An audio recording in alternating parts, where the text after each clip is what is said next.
Wa an qaulihi sallallahu alaihi wasallam, sareng setan teh mohokeun an qaulihi tina dawuhanana dawuhanana Kangjeng Nabi Muhammad SAW. Marartu kaula kantos ngalangkung lailata dina wengian usriya bi kaula diisrokeun. Ngalangkung ka mana?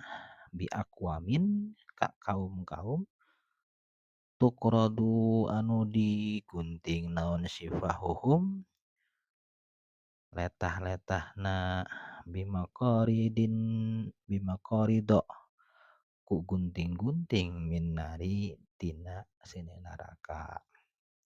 Fakultu lajeng kaula naros man antum saha ari aranjeun.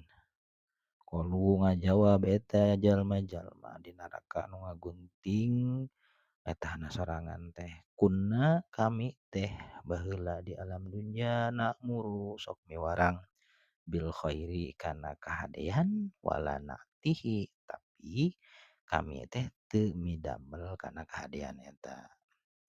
Wananha sareng kami ge ngalarang anisyari tina kajahatan wa na'tihi tapi kaula malah migawe kana kajahatan eta, midamel jahat teh. Fa iyyaka maka awas anjeun ha miskin he jalma miskin antud ina litazwirahu anjeun tunduk atau antazana anjeun tunduk litazwirahu kana tipuan-tipuan eta setan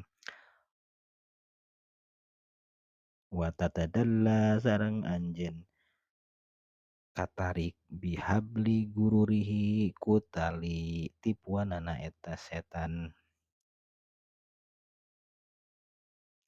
atanawa tasila nyata dala teh anjeun nepi tadina sarewayat mah papi nuskhatin fayudliyaka nya anjeun teh ditarik ku tali tipuana eta setan teh fawailun maka cilaka lil jahili pikeun hiji jalma bodoh haitsu di mana eta si jalma bodoh teh lam teu ya ta'alam diajar teu belajar marotan sakali.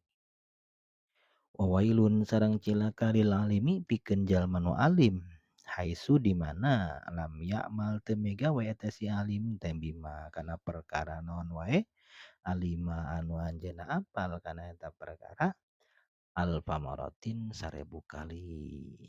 Amun can ngamalkeun sampai 1000 kali asupna cilaka.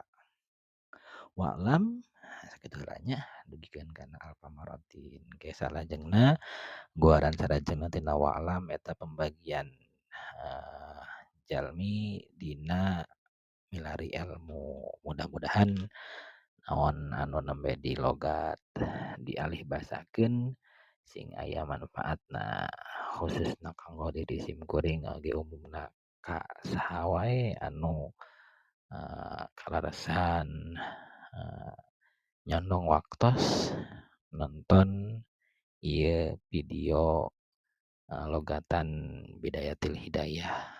Mugi-mugi urang dipasihan kaistiqomahan.